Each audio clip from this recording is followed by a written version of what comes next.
Boa noite a todos, a paz. Espero que todos estejam bem. Estamos aqui no quarto dia de campanha, em favor da nossa família. O primeiro dia correu na igreja, nós nos encontramos lá, ali nós oramos, ali foi ministrada uma palavra e de então, desde o domingo, nós estamos aqui com as ministrações, online. Juntamente com as ministrações online, estamos orando, estamos jejuando e esse é o nosso propósito, para que Deus venha alcançar a nossa casa, a nossa família, o nosso lar, E hoje, na quarta mensagem, sobre a família, nós vamos estar falando sobre os pilares da família. Já que o tema o projeto é sobre as nossas famílias, de buscar, de alcançar, e aí nós vamos refletir um pouquinho sobre os pilares de uma família, Dentro do que mantém uma família, a estrutura familiar, nós temos o amor, o compromisso, a comunicação e a fé. Então, esses são os 4 pilares que sustentam a família. E nós vamos falar um pouquinho de cada um deles, desculpa. Nós vamos estar trazendo algumas referências da Bíblia para refletirmos sobre a importância de estar firmado nesses pilares, Nós que somos cristãos, nós que estamos à frente da nossa família, é muito importante que a gente tenha esse pilar, na nossa mente, no nosso coração, não somente a teoria, mas que a gente possa colocar em prática também, E aí eu vou falar do primeiro pilar, que é o pilar do amor, o amor e o respeito pela família. Eu vou ler 1 Coríntios 13, do 4 até o 7, onde fala a respeito do amor. O amor é paciente, o amor é bondoso, o amor não é ciumento, o amor não é orgulhoso, o amor não é grosseiro, o amor não é egoísta, o amor não se alegra com a injustiça, o amor nunca desiste, ele não perde a fé.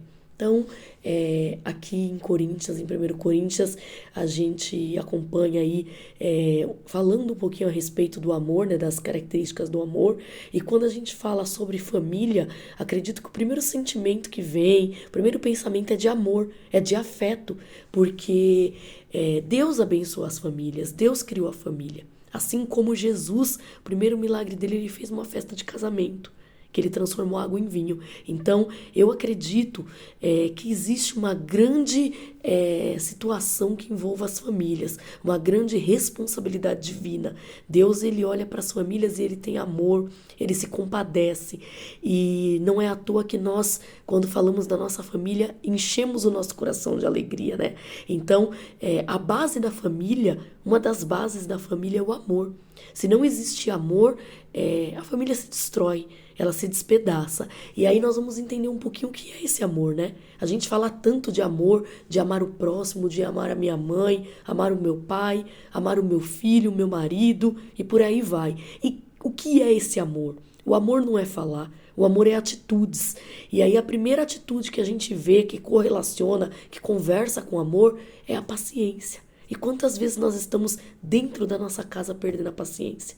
Nós temos paciência com aqueles que é de fora, com os nossos colegas de trabalho, com os nossos amigos, com nossos vizinhos, mas quando chega dentro da nossa casa a gente não tem paciência. Nós queremos resolver as coisas de forma rápida e objetiva. Quando a palavra de Deus ela nos ensina que o amor ele é paciente. E aonde eu consigo exercer o meu amor? Dentro da minha casa, juntamente com a minha família. Talvez, de repente, iremos amar alguém de fora, mas não se compara ao amor da família. O amor da família é único, porque quem derrama esse amor sobre as famílias é Deus. É Ele que é o criador da família. E aí fala-se também lá em 1 Coríntios que o amor ele é bondoso. Paciência não é a mesma coisa que bondade. Paciente é você esperar, é você almejar algo, mas você saber que tem um tempo certo para acontecer as coisas. Já a bondade é aquilo que é espontâneo da nossa parte. É aquilo que podemos comparar com a misericórdia, com a graça de Deus. A misericórdia e a graça é algo que não merecemos, mas nós alcançamos, porque Deus ele é bondoso conosco. Então é assim que se interpreta a bondade. Então como nós estamos dentro da nossa casa? Será que nós estamos sendo bondosos ou nós estamos agindo olho por olho e dente por dente? Eu resolvo da mesma forma, na mesma medida e na mesma proporção. Deus nos ensina que um cristão ele tem como característica ele ser bondoso. O amor não é ciumento. E quando a gente fala de ciúmes é algo tão relativo, né? É tão pessoal, porque qualquer situação pode nos levar a desencadear os ciúmes.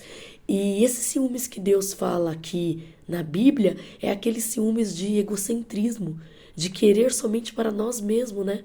Muitas vezes nós estamos buscando para nós estamos almejando algo para nós, mas nós esquecemos da nossa família, nós esquecemos da nossa essência, quando na verdade Deus espera que a gente possa buscar, interceder, clamar uns pelos outros, né? A palavra dele fala que enquanto nós cuidamos das coisas que é dele, ele cuida da nossa vida. Então não tem por que ser ciumento, egocêntrico e se preocupar.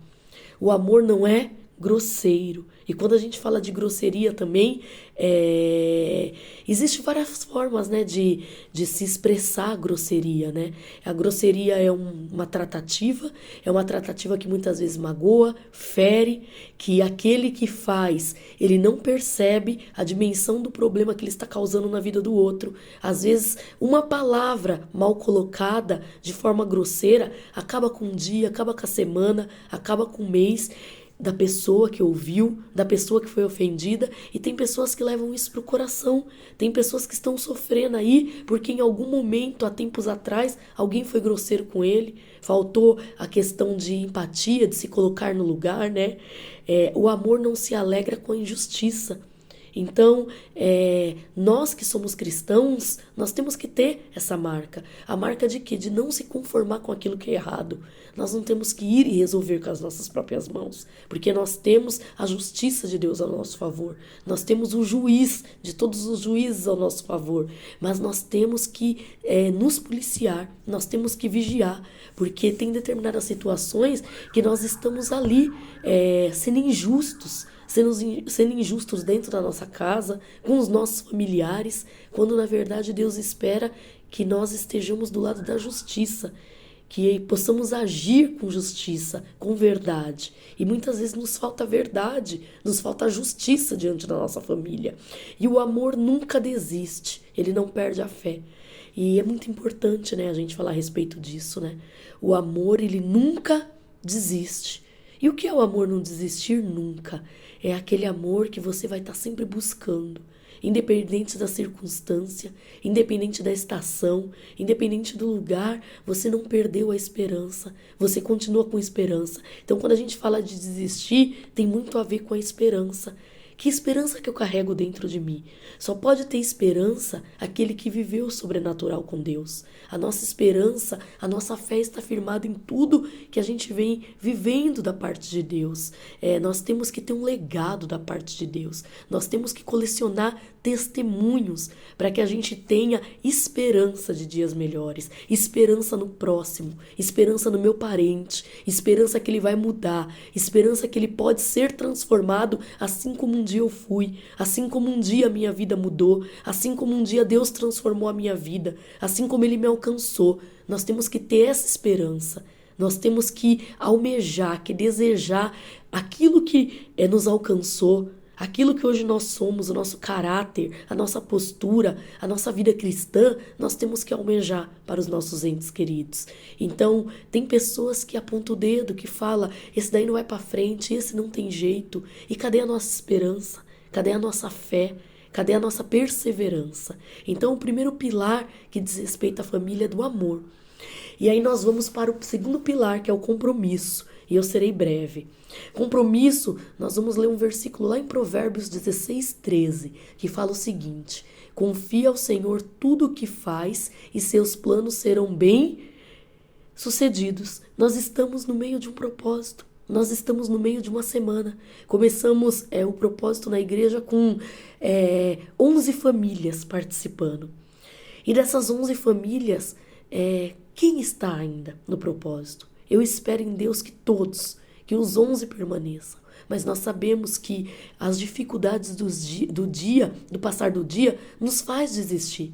Nos faz desapegar daquilo que nós pensamos, que nós projetamos e que muitas vezes nós já começamos a colocar em prática. Mas no meio do caminho a gente desiste. E aí vem uma palavra da parte de Deus que ele fala o seguinte: confia no Senhor. E tudo o que faz, seus planos serão bem-sucedidos. Então nós temos que confiar. É como foi dito ontem, não importa como será. Não importa, eu não tenho que saber o processo. Eu não tenho que saber do final. Eu não tenho que entender como Deus vai fazer. Eu tenho que acreditar que Ele vai fazer. Eu tenho que confiar nele. E quando eu confio nele, eu consigo colocar em prática tudo aquilo que eu projetei. Agora, se eu não confio, eu abandono, eu largo, porque aquilo não tem valor para mim. Eu não tenho esperança sobre aquele projeto. Então, nós estamos no meio de um projeto em favor da nossa família e a pergunta para reflexão é: você está confiante em Deus? E a resposta você não precisa responder. Basta você olhar se você está participando do projeto, se você está orando, se você está jejuando, se você está buscando da parte de Deus uma resposta, um caminho para alcançar, para que Deus venha alcançar a tua família. Então a nossa resposta dessa reflexão, ela será as nossas atitudes, como que nós estamos agindo no meio desse propósito. É um propósito pequeno, apenas 21 dias, mas que demanda um tempo, demanda um período de oração, demanda uma vida ali, uma dedicação a Deus. E será que nós estamos conseguindo cumprir esse propósito? A palavra de Deus, ela nos faz lembrar compromisso. Deus só tem compromisso com quem tem compromisso com Ele. Existem pessoas murmurando, blasfemando, a minha vida não anda, eu peço, eu busco, eu vou à igreja e eu não tenho uma resposta positiva. Eu olho para a vida do irmão e eu vejo o irmão abençoado, o irmão próspero, e aí eu olho para a minha vida e eu não vejo nada acontecer. E aí a pergunta é: como está o seu relacionamento com Deus? E aí a gente já entra no terceiro item, né? Que é a comunicação. A comunicação faz parte do pilar da família. Se não existe comunicação, não existe relacionamento, né? Efésios 4:29 diz: que não saia da nossa boca nenhuma palavra mal, que sua boca sirva para edificar conforme a necessidade da sua família. E olha que interessante, né? Nós somos escolhidos por Deus. Tem pessoas nesse projeto que ele é a única pessoa, ele é o único ali na casa dele. Ele é o único que ora, ele é o único que busca, ele é o único que acredita, e graças a Deus por essa pessoa. Nós temos que dar graças porque nós fomos escolhidos. Isso é um privilégio. E detalhe, nós somos escolhidos para ser estrutura, para ser ali o pilar de sustentação da família. E aí Deus vem nos tratar a respeito da comunicação. E muitas vezes aquele que foi escolhido por Deus para ser o pilar da família, para edificar, é aquele que destrói com seus lábios, é aquele que destrói com a tua boca, é aquele que entristece a vida do filho, é aquele que entristece a vida do marido, é aquele que fala palavra de desânimo, ao invés dele estar falando palavra de ânimo. E a gente fala do que o nosso coração está cheio. E aí a pergunta para reflexão é: do que você está se alimentando? Do que nós estamos nos alimentando a cada dia? A nossa boca vai falar daquilo que nós estamos cheios. E muitas pessoas vão para a igreja, tem um ministério onde se encontra ali para ter um momento de comunhão com Deus, e é só aquele tempo. Saiu dali, ela acabou. Ela envergonha o evangelho. A palavra de Deus fala que tem pessoas envergonhando o evangelho com seu testemunho, com o tipo de testemunho que dá no trabalho, com o tipo de testemunho que dá na rua para os vizinhos e o principal, o testemunho que dá dentro de casa. Qual é o testemunho que você tem dado para a tua família? O que tem saído da tua boca? São palavras de salvação, palavras de cura, palavras de fortalecimento, ou é palavras de maldição? São palavras de maldição, de desgraça, que acaba com o dia da pessoa.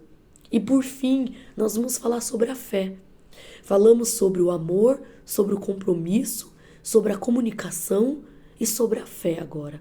E a fé, nós vamos ler lá em Hebreus 11:11, que diz o seguinte: a fé é a certeza das coisas que se esperam e a convicção daquilo que nós não vemos. Tem muito a ver com compromisso. Nós acabamos de ler lá em Compromissos, Provérbios, que diz: confia no Senhor. E quando eu falo de fé, é uma palavrinha tão pequena, mas que demanda tanto de nós, né? Por quê? Porque a fé é você acreditar, é você ter esperança naquilo que você não vê, mas você acredita que tem um Deus que pode fazer. Você acredita que tem um Deus que pode resolver seus problemas. Nós temos que acreditar que esse Deus que nós estamos buscando, ele está vivo. Ele é um Deus vivo, é um Deus poderoso. E nós temos o privilégio de sermos chamados de filhos de Deus. Então, a nossa fé, ela só vai aumentar, ela só vai acrescentar na medida que a gente olhar para trás e se lembrar do que Deus já fez na minha vida. Do lamaçal que um dia eu estive. da minha vida de destruição, aonde Deus me encontrou, como que eu estava quando Deus alcançou a minha vida. Então isso vai fazer edificar a nossa fé. Porque se a gente for olhar para os problemas e para as dificuldades, para as muralhas, nós não vamos acreditar que dias melhores virão. Nós não vamos crer, acreditar que os nossos entes queridos serão alcançados, que a promessa de Deus vai se cumprir. Ali onde ele falou em Gênesis 7:7, entrou Noé, a mulher, os filhos e a esposa dos filhos para ser salvo de um dilúvio. Não existia chuva naquela época e Noé acreditou. Então ele teve esperança naquilo que ele não viu. E hoje eu convido a cada um de vocês que estão participando desse projeto, desse propósito, a acreditar naquilo que seus olhos ainda não viram. Mas você tem aquilo ardendo no teu coração. Toda vez que você pensa naquela situação, você lembra que você tem um Deus. E esse Deus que você se lembra é o Deus que é forte, é o Deus que é poderoso, é o Deus que criou todas as coisas. O mundo ele pode estar virado de pernas para o ar, mas Deus ele continua sendo Deus. Ele continua sendo o dono de todo o poder. Toda a honra e toda a glória pertence tão somente a Ele. E é esse Deus que vai salvar a sua casa. É esse Deus que vai salvar a sua família. É esse Deus que vai salvar o seu lar. Então, que a gente possa aprender hoje um pouquinho mais aí, refletir sobre a questão dos pilares da família. Eu tenho que ter amor, eu tenho que ter o meu compromisso com Deus, porque em primeiro lugar vem Deus, as coisas de Deus. E as demais coisas nos será acrescentada. Eu tenho que ter uma comunicação boa com a minha família. Eu tenho que expressar, eu tenho que demonstrar aquele que eu sirvo. Nós temos que ser espelho. Nós temos que ser como Ele, como Jesus, agir como Jesus, falar como Jesus. Então, muitas vezes eu vou precisar fazer a seguinte pergunta: o que Jesus faria se Ele estivesse no meu lugar? O que Ele falaria? De que forma Ele agiria? E por último, a fé. Que Deus possa acrescentar fé nesta noite em cada coração, em cada vida que está participando desse projeto. E eu creio que grandes coisas Deus fará. Haverá muitos testemunhos. Amém? Então eu espero que vocês tenham uma noite abençoada, bom descanso. E amanhã estaremos aí entrando no 5º dia de ministração. Fiquem com Deus. Amém.